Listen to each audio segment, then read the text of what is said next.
beauty of your plan that's been revealed when we walk in your lights.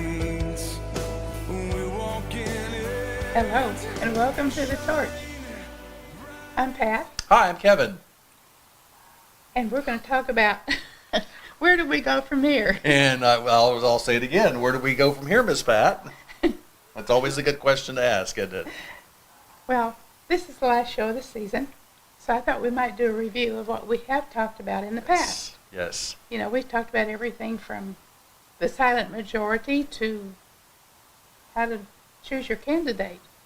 A lot of information. There's a lot of information that's been covered by our guests. And To start, I found a scripture yes. that I thought would fit the times. It's from Proverbs 29, verse 2. When the righteous are in authority, the people rejoice. But when the wicked man rules, the people groan. Wow. So, with that thought in mind, is there anything that stands out to you about what we've talked about over the last weeks? Well, may I just comment on the scripture? Sure. You know, we talk a lot about over the course of this time, you know, we're talking civics, government, documents, you know, everything that has to do with living in society. I mean, a lot of the stuff that we've talked about is just people coming together, living in a society together, and a lot of the, when we think about politics and about policy and all these things, those are just basically agreements that we're all making together about how we want to live together in a society for the betterment of us all, correct? And, you know, with this civil community that we live in, our country, you know, we're not all living in the middle of Alaska with nobody else around but bears and mooses, where we don't have to worry about what anybody else thinks, and we don't have to worry about our conduct. We don't have to worry about anything else other than we have somebody higher up, that no matter where we are on earth. But when we're forming a nation, or we're forming like cities and, you know, like what we have in this country, you know, there is all that getting along with one another, having rules that everybody has to follow, you know, like, you know, we're not going to take other people's stuff, you know, or life, liberty, and the pursuit of happiness, or life, liberty, and property is the reason why governments, I'm going somewhere with this.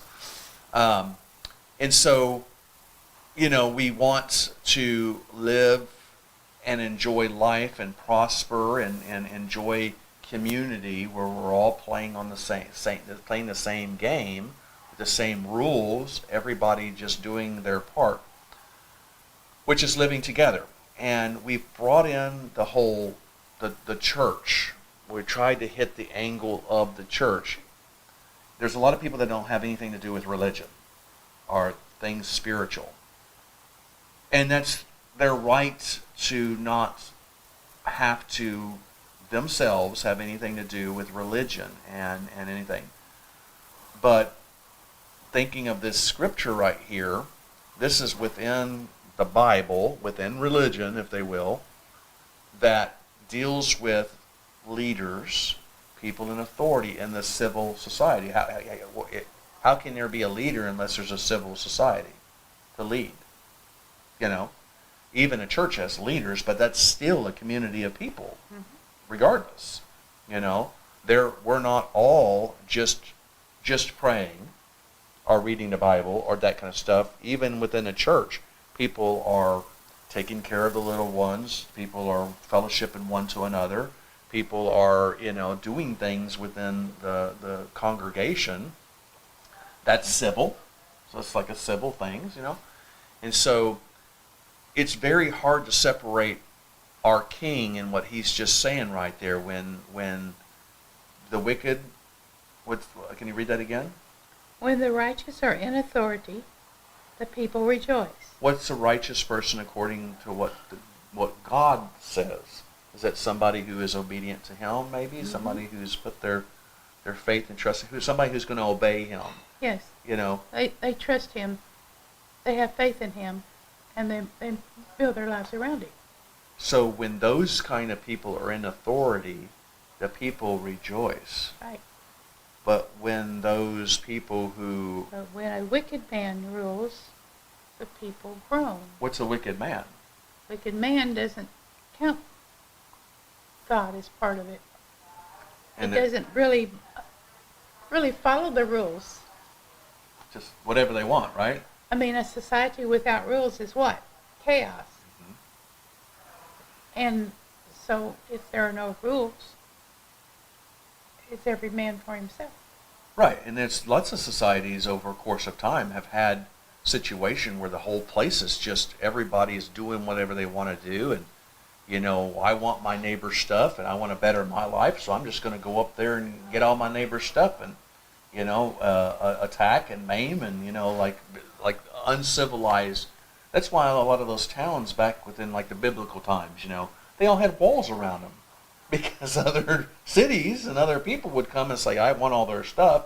I'm going to just go in there and take all their stuff and carry off their livestock and carry off their wives and carry off their little ones, and I'm just going to make them my own, and we're going to build our city, and then another city stronger than them would come, put a siege against their... Mm-hmm. I mean, that's why they had those walls on all that at the time, because there was no nation over nation of Israel, but like the modern day... There was no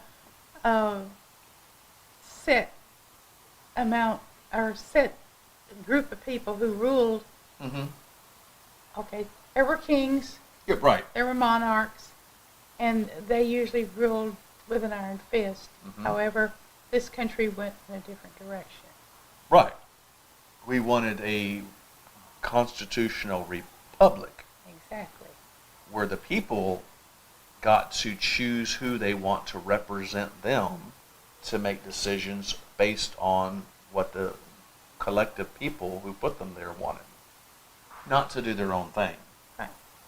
So governments are instituted among men to secure the rights of the people, not the government, Not the the people. government. A lot of people have the idea that the government gives you everything, and so they can take away everything. Well, the government doesn't give you anything, really, if you think about it. They're broke. They're broke. They don't have the money. Who has the money? The taxpayers have the money. They have the money. We have the money. Excuse me. We have the money.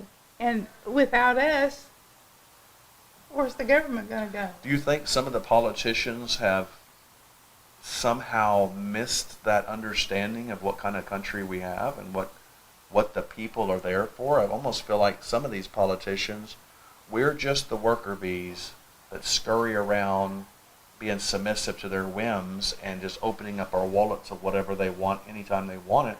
And if we won't give it willingly, they'll just take it from us with another rule to get more of your taxes. Mm-hmm. I want you to go to work, and then after you earn all this, I'm going to come along and just take what you just earned. Yeah. Basically. And then inflation comes along, and you can't buy your groceries. You can't buy your medication. How many people are sitting out there right now who have to make a decision between eating or taking their meds? I feel like there's probably a whole lot of people. How many people are sitting out there right now who need to put gas in the car to go to work? And they're going to put that on our credit card. Mm-hmm. And hopefully one day they can pay off their credit card, because right now there's not enough money to pay off their credit card. Right. Can I ask you, Miss Pat, kind of a personal thing, just looking at the grocery store, has your budget gone, things that you need to have you had to spend more money on these things as well? Yes, it's just about doubled.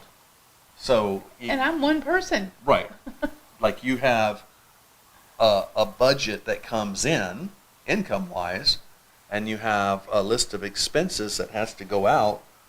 And have you seen how the